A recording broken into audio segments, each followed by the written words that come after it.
As difficult as it was for me, I have come to an inescapable and profoundly disturbing conclusion. I believe that an elite group of people and the corporations they run have gained control over not just our energy, food supply, education, and health care, but over virtually every aspect of our lives. And they do it by controlling the world of finance, not by creating more value, but by actually controlling the source of money. When I followed the money, I found that it took me up the levels of a pyramid. Here we are at the bottom level going about our daily lives. Above us is government, people who are given a monopoly on force and use it to tax and control us whether or not we agree. But who controls them? At the next level are the corporations. Many would say that it is now corporations and not nation states that rule the world. They call it a corporatocracy. To acquire the world's resources and control the markets, this corporatocracy must have access to cheap money. The big corporations get their loans at special rates from the big banks, which means that those who control the major banks, the moneyed elite, ultimately control the corporations. As I've followed the money, I've learned that almost everything I once believed about money is simply not true. It's interesting how few questions we actually ask about very everyday things, like when we go into a bank and we ask for a loan of, say, $50,000, £50,000, what actually happens? You see, most people live their lives based on a kind of vague image of what happens. What actually happens is you ask for £50,000, they type into your account £50,000. That's all they do. They don't mint any coins, they don't print any money, they don't move any precious metal anywhere. They just put £50,000 into your account on a computer screen. From that moment, you start paying interest on money that has never, does not, and will never exist. It turns out that banks actually have about 9 times as much money loaned out as they have on reserve in their vaults. This is possible because of what's referred to as fractional reserve lending. The way it works is that the Federal Reserve, or the central bank in any country, is legally allowed to determine the amount a bank must have on reserve. In the U.S., it's currently around 10%. So if you deposit $10,000 into the bank sets aside 10%, or $1,000, and then loans out the rest of your money. The way it works is, say another person comes into the bank and asks for a car loan of $9,000. At this moment, the bank loans out the $9,000 from your original deposit. It isn't there anymore. The borrower then pays the person selling the car, and they go deposit the money into another bank, which is part of the same central banking system. This $9,000 is treated as a new deposit, and the process continues. The money gets redeposited and reloaned until the initial deposit of $10,000 becomes $100,000. The banking system just created $90,000 by loaning out your money. Apparently it began with the goldsmiths in the 17th century when people were trading in gold. Gold was heavy to carry around, so people stored the actual metal in vaults and traded receipts instead. Those receipts were the first paper money. Since only a few people would withdraw their gold at any given time, the vault owners, basically the new bankers, began creating receipts for more metals than they actually held. They loaned out those receipts and charged interest on money, gold, that they didn't really have. That's how our so-called fractional reserve system was born. In this system, the bankers get to make up money out of nothing, while the rest of us have to work hard to earn it. It has created a modern form of serfdom where the mass of society is now working to pay off their debt to the banks.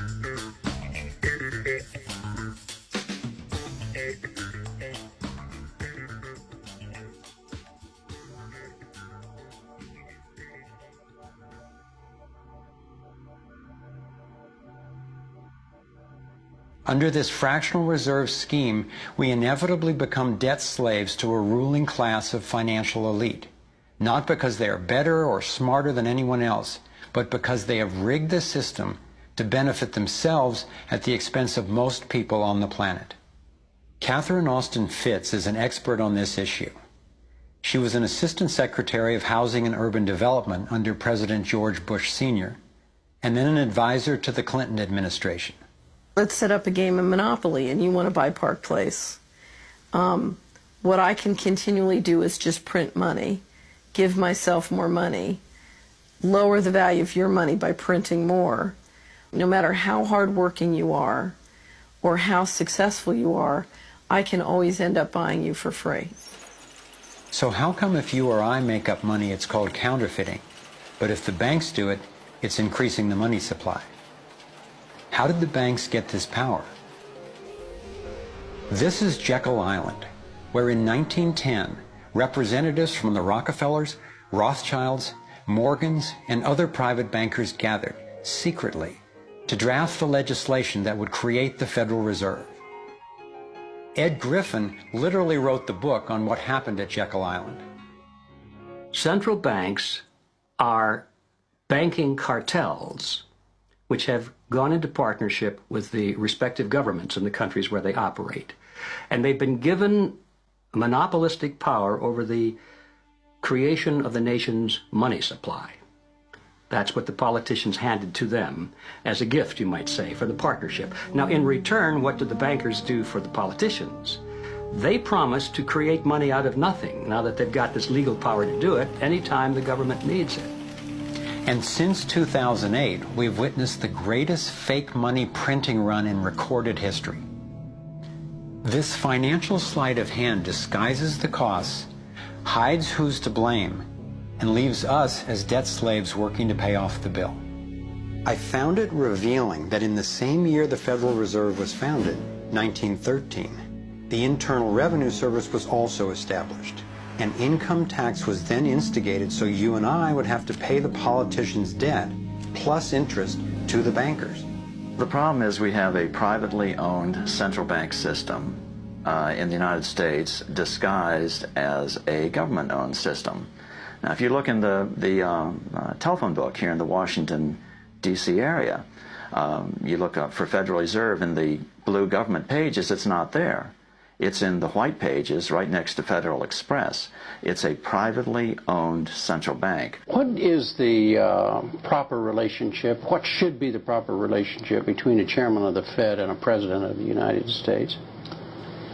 Well, first of all, the Federal Reserve is an independent agency, and that means basically that there is no other agency of government which can overrule actions that we take. There is no other agency of government which can overrule actions that we take. We have a private bank that prints money on behalf of the Treasury. The Federal Reserve prints money on a debt-based system which creates scarcity. But it puts a group of insiders in a position of having access to all the data about the economy when we don't. So you have a small group of bankers who understand the data on how the money works in the economy, and it gives them the ability to print money in a way that the insiders are protected and everybody else is drained. Catherine went on to compare a healthy economy to a vibrant torus, balanced, freely flowing, and energized throughout, in contrast to what's happening in our current economy. What you have is a system that's very dynamic, and it's trying to optimize. But intertwined in the core of it, you have a tapeworm. The way a tapeworm works in your body is it injects a chemical into your body that makes you crave what's good for the tapeworm and bad for you. You have a parasite that's very much manipulating and engorging itself at the expense of the whole. We live in a tapeworm economy where the financial elite are the tapeworm and they're feeding on us. And they don't like it when people blow their cover. After Catherine began exposing government corruption at the highest levels, the FBI raided her company and seized its assets. She was dragged through the courts for 10 years before being found innocent. So we've got the Federal Reserve, a privately owned corporation with a monopoly on creating money, but with no accountability, backed up by a government with a monopoly on force. The country got sold on the Fed as an institution that would help stabilize the economy and remain independent of politics. But in fact, in close to a century of existence, the Federal Reserve has done just the opposite. Since they took charge, we've been robbed through inflation, and the purchasing power of the dollar has declined more than 96%. And the wealth gap makes it clear most of the money is going to a very few.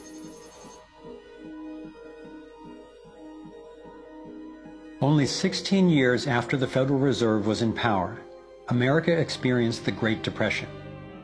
My research revealed that before the big crash in 1929, the elite bankers pulled their money out of the stock market. After the crash, they used that money to buy up cheap stocks and smaller failing banks for pennies on the dollar. Among the bankers who consolidated their wealth this way were the Rothschilds, Rockefellers, and Morgans. A similar scenario played out in the 2008 financial collapse, with the same bankers benefiting. In the years leading up to the collapse, the biggest banks, including Bank of America, Citigroup, and Chase, controlled by the Rothschilds, Rockefellers, and Morgans, were bundling and trading bad loans that they knew would eventually fail. It's like putting rotten oranges in a box and selling them as grade AAA. The bundlers of the debt knew it was only a matter of time before someone would open that box and see that the content was worthless, since they were the ones who packed the boxes in the first place. When the rotten oranges, what we hear about as unsound loans, derivatives, and credit default swaps, were finally discovered, everyone was impacted. People lost their homes, their jobs, their businesses, and their retirements. Meanwhile, the biggest banks who created the problem in the first place were the ones who got bailed out. Why is that? Why would the Federal Reserve give trillions to the banks, even though the majority of Americans were against bailing them out? And why not help those most in need rather than the perpetrators of the financial collapse? My research led me to believe that the same people who created the Federal Reserve, the Rothschilds, the Rockefellers, and the Morgans, still control it, and they use this scheme to bail themselves out at our expense. Many of the banks created are still the most powerful lobby on Capitol Hill, and they, frankly, own the place. I'm convinced that the near collapse of the economy in 2008 resulted from an orchestrated pump and dump scheme designed and executed by the big bankers to consolidate wealth and power. David Icke explains how he sees the Federal Reserve rigging the so-called business cycles. Stage one, it's like throwing a fishing line out. Stage one, you put lots of money, units of exchange, into circulation. You do this by pushing interest rates down, by making lots of loans. This is the part of the cycle we call a boom. Because there's lots of units of exchange in circulation, there's lots of money changing hands. That generates lots of economic activity. That generates jobs. And as more and more money is spent, there's more demand. So companies take out more loans of fresh air money to increase their production. People get confident in their everyday lives. Hey, you know, I work for this company, they've got lots of orders, it's really going great, my job's safe, I tell you what, we can have a bigger house. Then they start to change it. What they do is they pull the fishing line in. They push interest rates up. Now, fewer people, are taking out loans, and they make the criteria for having a loan from the bank stronger anyway. And also, now, as interest rates have gone up, a larger part of people's income is going to pay back the extra interest and not being circulated in buying things. Suddenly, there's nothing like as much money in circulation, and therefore, fewer things are being bought. Companies start to go down in terms of their profits. They start to shed jobs, and they start to go out of business. People lose their jobs, they can't pay the mortgage anymore of the big house they took out in the good times.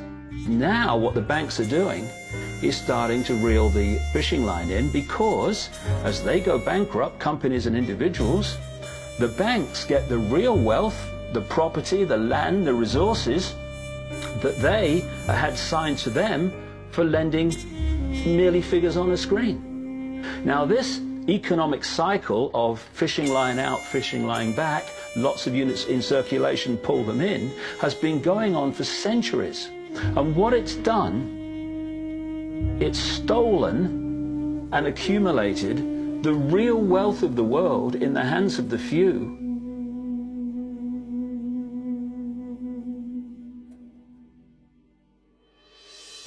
At the international level, central bankers use the World Bank and the International Monetary Fund to make more money while exploiting the resources of countries they lend to, bankrupting them in the process.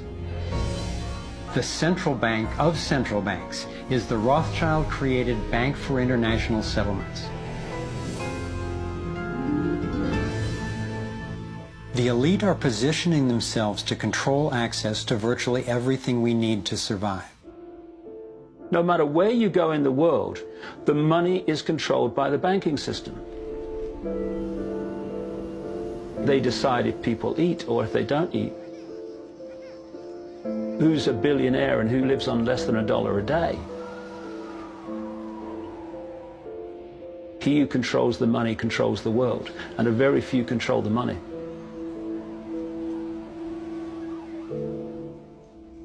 At this point, my view of the world had been turned upside down. I was struggling with the realization that the failure and suffering of so many is actually success and fulfillment for a few. The elite central bankers who fooled the world into letting them create money. They already have vast fortunes, so what is their end game? What is their ultimate agenda?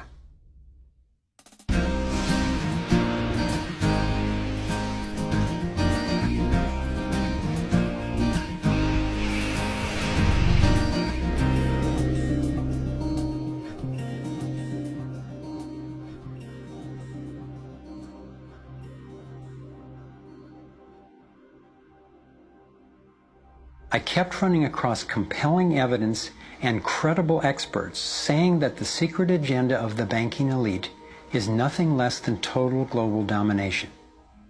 At first, I resisted the idea, but I was committed to finding out what was keeping us from thriving, no matter where it might lead. One night I woke up at 3 a.m. with the burning question: if this small group wanted to dominate the entire world, what would they need to control to accomplish it? I jumped out of bed and started making a list. First and foremost, they'd have to control money, and they do. Controlling money allows them to run everything else. They'd need to control energy, and they do. They already control big agriculture and world trade. They're buying up water supplies worldwide. They've got health in their pocket, and they're trying to suppress natural alternatives. Mainly, they'd have to control what information we'd get and how we'd react to it. In America, the internet, our greatest tool for communication and grassroots organizing, is currently not controlled or censored, but its open status is being attacked from all sides. Governments, corporations, and the United Nations are all attempting to take control. For complete domination, dissent has to be controlled. They'd need to take away our rights, spy on ordinary citizens, and track every aspect of our lives. As the day dawned, I knew that a powerful elite had almost everything set up to rule the world. And I had the frightening realization that Big Brother is not just coming, he's here now. We are already in the matrix. So how do we get out? To envision that, I realized I needed to discover what their ruling structure looks like and how it works. A relatively small group of families, especially the Rothschilds, Rockefellers, Morgans, and Carnegies, along with the Harrimans, the Schiffs, and the Warburgs, have been leading the controlling elite in the West for generations. I'm not implying that every individual in these families is aware of or active in the global domination agenda. However, I'm convinced the heads of these dynasties control the corporate and banking interests that carry out the sinister scheme that is destroying so many lives. Those secretly driving the agenda have been known by many names. Leaked reports confirm that they meet throughout the world behind closed doors to discuss their agenda. Then, like clockwork, their plans begin to show up in the media, finance, corporate, government, and military arenas. Of course, not everyone involved in these groups is in on the decision-making. There is a hierarchy of knowledge and participation. One of the primary symbols of the controlling elite is the all-seeing eye. It's on the dollar bill. It's on the American mass surveillance system initially called Total Information Awareness. It's on the British intelligence agency MI5. And it even oversees the Supreme Court complex in Israel, designed and funded entirely by the Rothschilds. I believe they've taken the majestic image of the Cheops pyramid and its legendary metallic capstone and perverted the meaning to represent those at the top being able to track and control all those under them.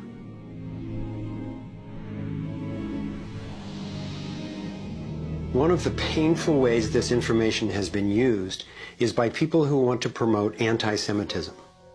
They wrongly call this a Jewish agenda and continue the ongoing racism that undermines and destroys so many lives. Let me be clear, this is definitely not a Jewish agenda. It's been documented that central bankers even funded both sides of World War II, as well as some of the corporations associated with Hitler's atrocities against the Jews. Since these people have more money than their families would need for generations, and since they have the power to create money, I don't believe wealth is their end goal. After you have all the material things that you could possibly want in life, what is left to excite you? And for many people, the answer is power, global power. They became intellectually elite. They began to think that they had a plan that was better than anybody else's plan. They got the idea that freedom is dangerous. If you give people freedom, you know what? They're probably not going to use it wisely like we think they should. We are smarter than they are. And for their own good, we should rule them. As I came to accept the idea of a ruling elite planning for total global domination, I began to hear these same people actually talking more boldly and publicly about it, only they call it the New World Order. When we are successful, and we will be, we have a real chance at this New World Order. It is a new world order with significantly different and radically new challenges. A new world order can be created. It's a great opportunity.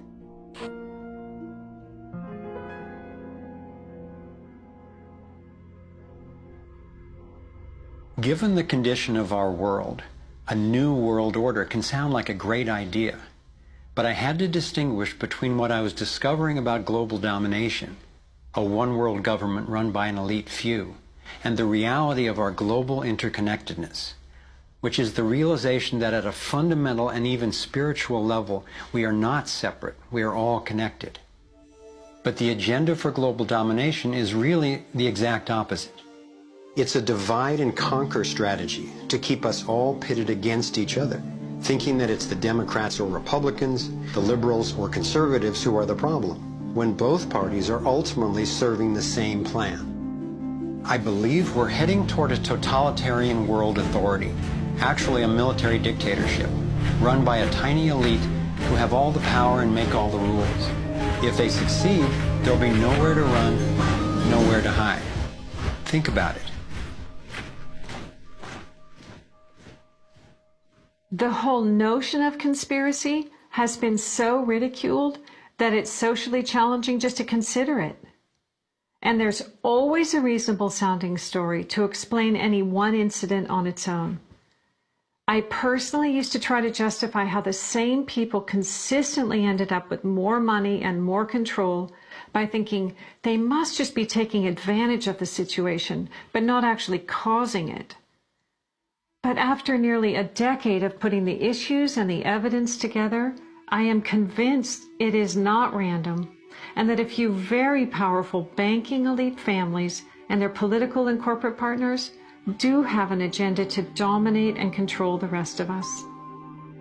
Once I got the reality and the scope of the agenda, I really had to think, how much do I want to know about this? Do I want to focus on the worst of what human beings are capable of? I decided it is worth knowing who these people are and how their organizations operate, because on the other side of the rage and the sadness are clarity and strength, the power we have to focus our efforts effectively now that we understand what's really going on. The greatest prison that people live in is the fear of what other people think. What happened to me as a result of all the ridicule I went through is that I stepped out of the fear of what other people thought. And it's only when you do it that you realize what a prison you lived in before. And what it gave me was a personal understanding of how easy it is for a few to control the many. All you have to do is dictate the norms in society, what is considered right and wrong, moral and immoral, good and bad, sane and insane, possible and impossible. And you build what I call a hassle-free zone. And if you live your life within that zone of perception, belief, and what you say and think, then people will leave you alone because you're normal. Once you step out of that pen and you start to express your uniqueness, what the Illuminati have created is a whole human population of prison warders who are jumping on those that are stepping out of the norm. And it's interesting, when you get to the edge of that hassle-free zone in what you say and you think, you're not thinking, if I do, what about the head of the World Bank? What's he going to say if I do this? No. We're saying, what will my mother think? What about the guys down the bar and the people at work? What will they say? And what the Illuminati have done by creating the norms, they have created an absolute army of people to impose those norms on each other. Their grand strategy for global dominance is already being implemented. They are carving up the world into superstates that transcend national boundaries so that we are easier for them to manage. They have already established the European Union and the African Union. Politicians from the United States, Canada, and Mexico, under the title of the Security and Prosperity Partnership, have been working on the northern part of what could arguably be called plans for an American Union. This has been going on for years without citizen or congressional consent. A Pacific Union is already in process. This is the organizational chart for global tyranny, the structure for complete control. Here are two of the most powerful men in Europe talking about moving to a single world government. It is extremely important that we, in this new ownership of global governance, have, particularly on both sides of the Atlantic, the implementation of the same rules in the same fashion. 2009 is also the first year of global governance, with the establishment of the G20 in the middle of the financial crisis. On the international level, the central banking elite have put huge organizations in place to implement their policies, including the World Trade Organization, the World Health Organization, the World Bank, and the International Monetary Fund. John Perkins is a man who knows from decades of his own experience as a so-called economic hitman how the collusion of banks, corporations, and governments has taken over countries around the world.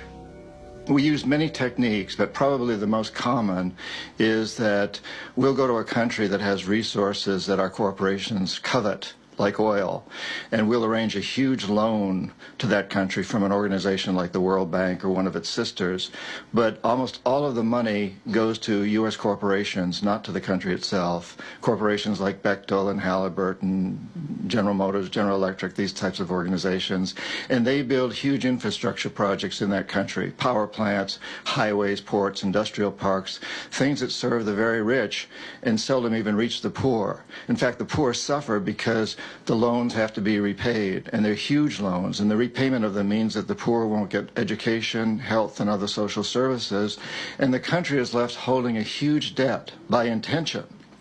We go back, we economic hitmen, to this country and say, look, you owe us a lot of money, you can't repay your debts, so give us a pound of flesh. But as soon as one of these anti-American presidents is elected, one of us goes in and says, hey, congratulations, Mr. President. Now that you're president, I just want to tell you that I can make you very, very rich, you and your family. Get several $100 million in this pocket. If you play the game our way.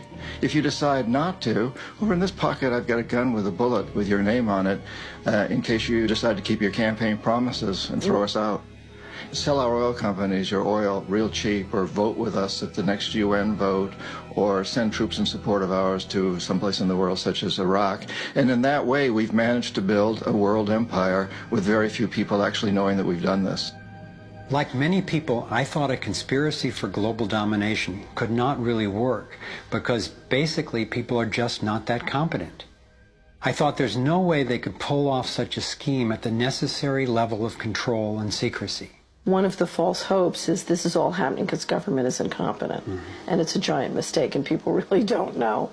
And of course that's great air cover for the fact that the system really does know where it's going, and it's going where it wants to go, and it's being successful at it. Still, I wondered how could something that is so big and corrupt be kept secret? It's a simple structure, and if it wasn't simple, it wouldn't work.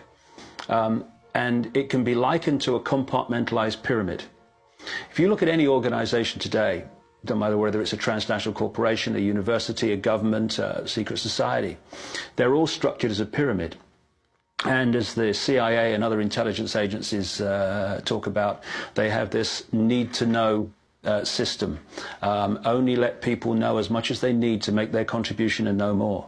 So you take a bank, an individual bank, not that there is such a thing. At the bottom, you've got the people you see when you pass your check over the counter in the bank. Now, they don't know what the bank manager behind them knows and is discussing. They only know what they need to know to do their job. The bank manager in the office behind them, he doesn't know or she doesn't know what's happening at the next level, and they don't know what's happening at the next level. And eventually you've got a tiny few people at the peak of the pyramid of that banking structure. They're the only ones that know what the real agenda of the bank is and what the direction is that they're going and why. This kind of compartmentalization explains how the Manhattan Project, which developed the atom bomb in World War II, was kept secret despite having 130,000 people working on it. When I first let in the scale and the intentions of the agenda, I felt like I had the flu for about 2 weeks. But then it dawned on me. Here was this well-planned, well-orchestrated attempt to squelch human potential, and still our brilliance shines through. Even though we've been systematically distracted and repressed, people have come up with innovative, ingenious solutions to a huge number of the problems that we face. It's not our fault that we didn't recognize how organized and intentional this scheme is. It's our challenge.